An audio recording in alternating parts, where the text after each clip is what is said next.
Hi guys, today I'm going to interview Eric, who runs his AI automation agency. Welcome, Eric. Hey, nice to see you, Julian, and thank you for having me on. I've been following you for a few years, so yeah, I'm just happy to be here. Yeah, so Eric, can you tell us what you were doing before running the agency? Yeah, so I have another business, and I've been working for myself for about 2.5 years. Part of that, I was working corporate, like in a corporate company, and so my personal business is a sleep sounds business, which might be a little abstract, I guess, to the average person, but basically what it is I have a bunch of sounds on Apple Music, Spotify, Amazon Unlimited that rank number one for like rain on tin roof, rain noise for sleep, white noise, that kind of stuff. And parents will stream this for their kids. So like if their kids are going to sleep at night, they'll stream these sounds. And some people have trouble sleeping, whether it's due to anxiety or something like that, they'll stream them as well. And I get royalties for these streams. So that's something that I've had for about like 7 years, but I've been able to live off of it for the last like 2.5. So yeah, that's kind of, I guess, where I'm at. So that's my main income source. I also have another income source, which about a year ago I started, which was doing SEO. So I have some clients there, one of which I recently pivoted to the AI model, the agency model. So yeah, that kind of put me on my journey with this. So yeah, I'm really curious because so you had this other business and then you decided to launch the agency. So yeah. yeah, what motivated you to do that? So I've been coding for about 7 years, and I got really into it during the pandemic. Basically, I was at a corporate company, and the president sponsored me to take all these coding courses. So he paid for these coding courses for me, which I was really thankful of. But they also really gave me a lot of time to sit down and learn. I got to spend like 4 or so hours a day while I was working from home, or like at night after work, just like focusing on like learning how to code. At first, I was learning JavaScript and then I started learning Python. And then with kind of the rise of AI, I've gotten so fast at being able to apply what I've learned, but also scale it up in terms of I can now build like really robust applications. And like I have people in my personal life that they tell me about their business, and I'm like, oh, like this is something that you can easily automate, or you can scale this process that you hate doing. So I figured that it might be a good idea to like go to companies and offer their service and see if anybody's interested in, I guess, like having me automate their processes and helping them scale up things that they don't like to do. So, yeah, I guess it's kind of a convergence. It took a lot of time for me to learn to code, but also I was building businesses on the side.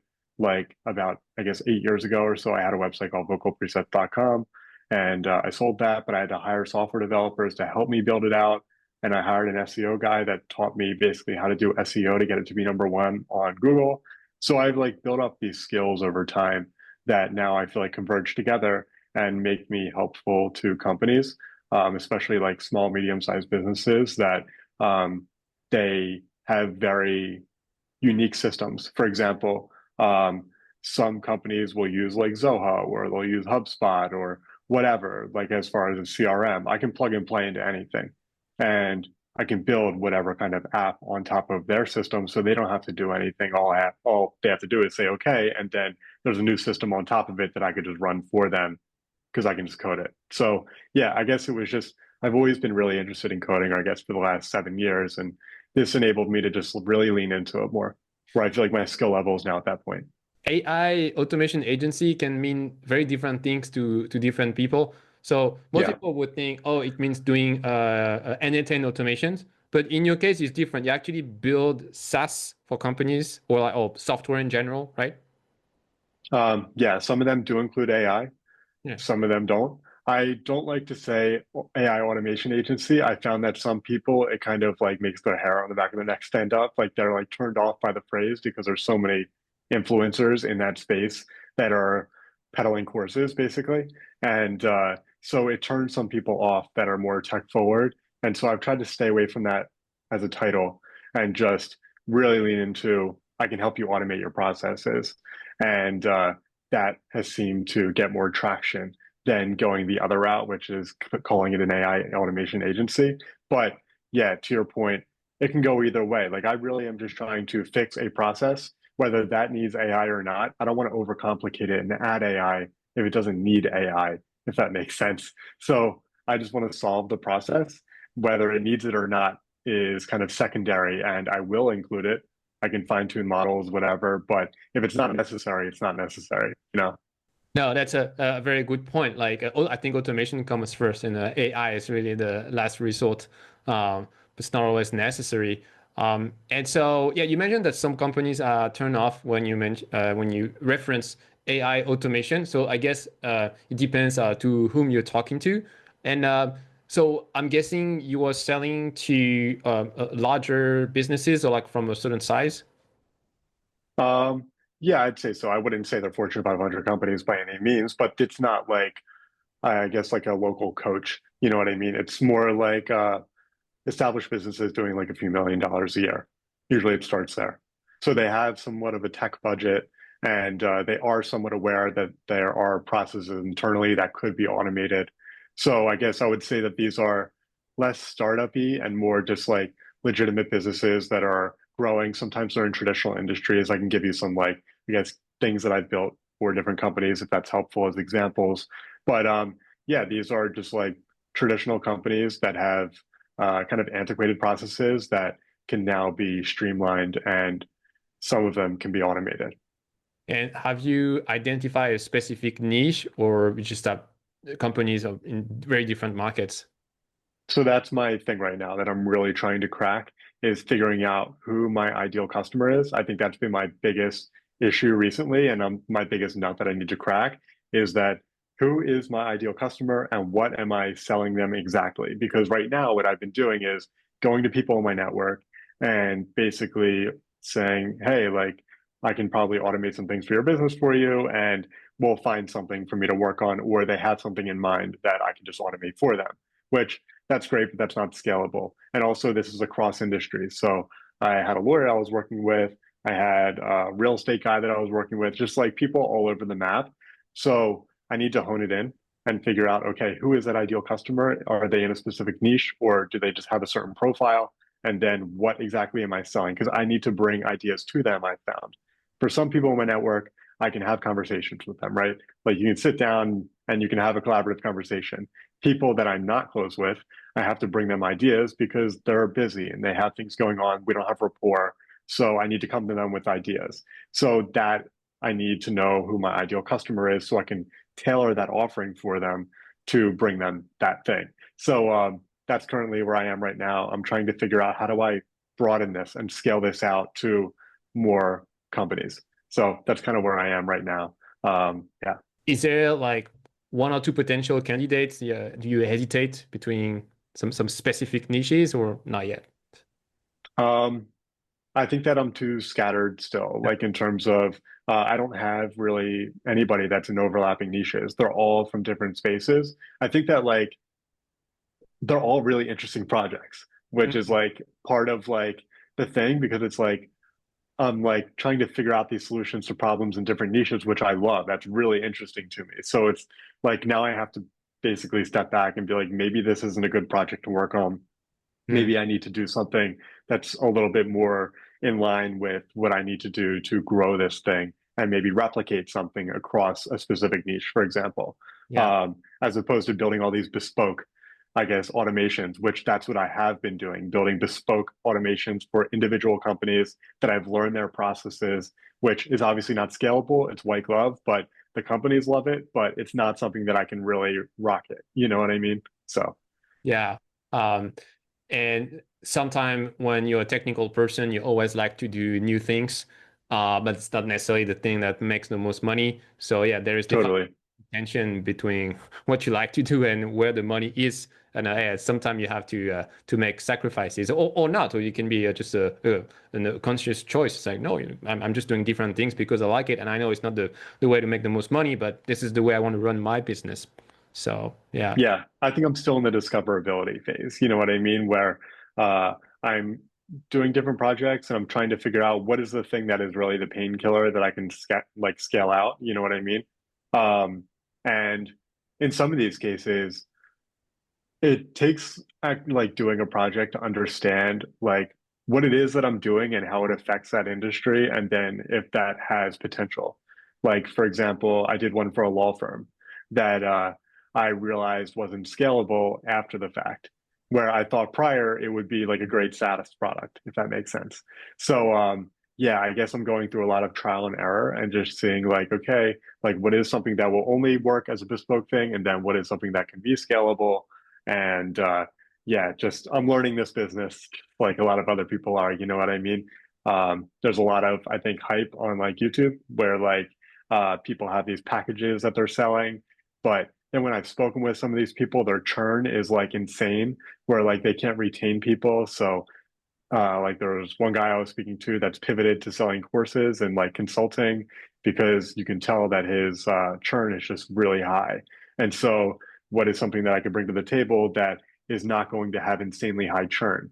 Um, and maybe doesn't need me looking over it 24/7, because what some of these people are pitching on YouTube also are like, for example, the retention and nurturing stuff takes a lot of like human in the loop. Like you have to come up with ideas to constantly inject into the application as far as like sales and stuff like that. And yeah, that doesn't really seem like a great play either. So yeah, I'm kind of just trying to figure out, is it something where I identify that ICP and then that thing that I need to sell and bring them a suite of tools as an offering that they can immediately understand? Is that the way to go?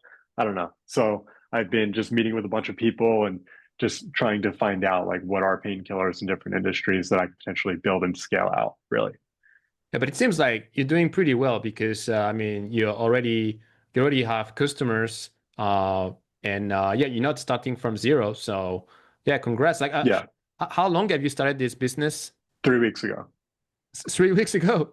Okay, But wow. to be fair, I had SEO clients, so I could pivot them into this if I had great ideas for them. Okay. So I kind of had a leg into pivoting into this if I wanted to, kind of thing. But I had to bring ideas to the table, obviously. But so that's number one, I guess. And also, I've been focusing on this full time. Like, this is all I've been focused on the last 3 weeks. So I've just been constantly like hitting up people in my network and just pounding the pavement more or less to try and make this thing move.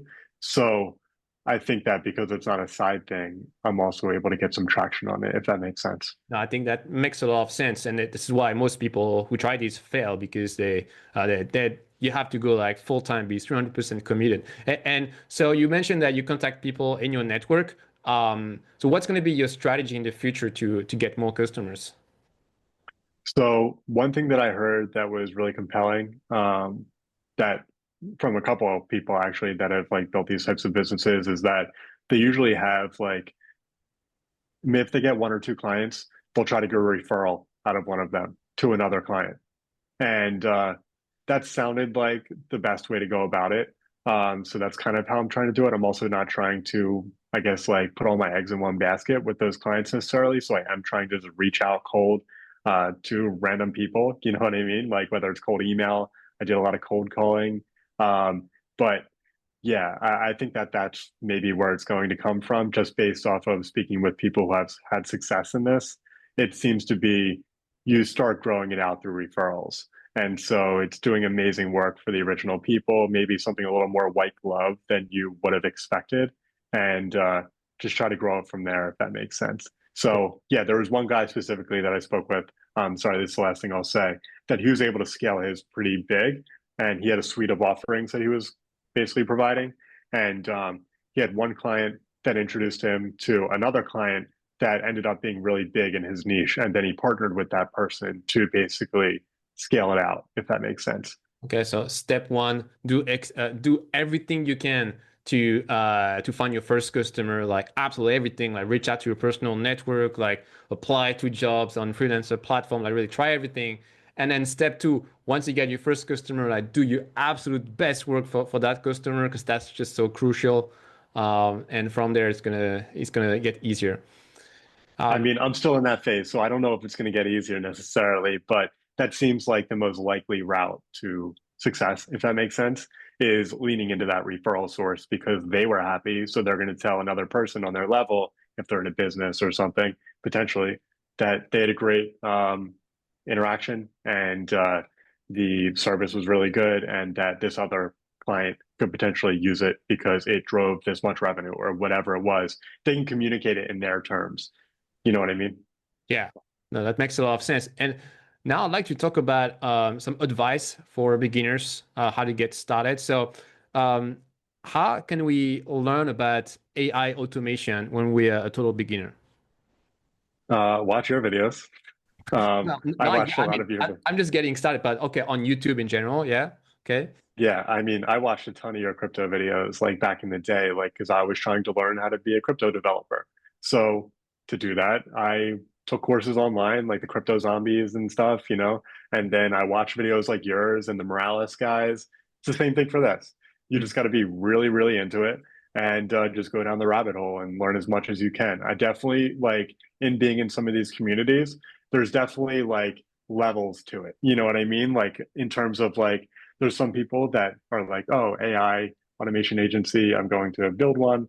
And they learn about N8N and maybe like make.com and some of those other platforms. And they think that's all they need and they get into it. And I've seen in these groups that once they start getting like a client or two, they need to hire a technical person because they need to build something maybe more robust. For example, there was one woman that I was speaking to that she was building something for a front and back office in a medical, like a doctor's office, basically.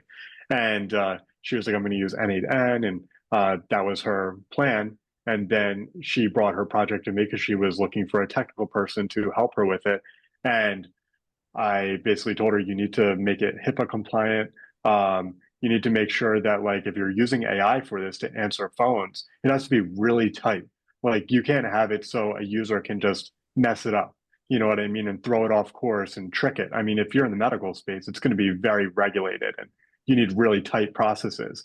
So I told her you would need to like really fine tune a model and really get this thing tight because like you can't have users break it or slip through the cracks and have any issues with this. So I think that going down the rabbit hole as much as possible and learning as much as you can as possible, maybe letting N8N and Make and those websites be like a starting point for getting into it, but really try to learn like under the hood how everything works and how it all comes together so that you can understand that, okay, N8N is built on top of like this, and this is what it's doing as far as orchestrating.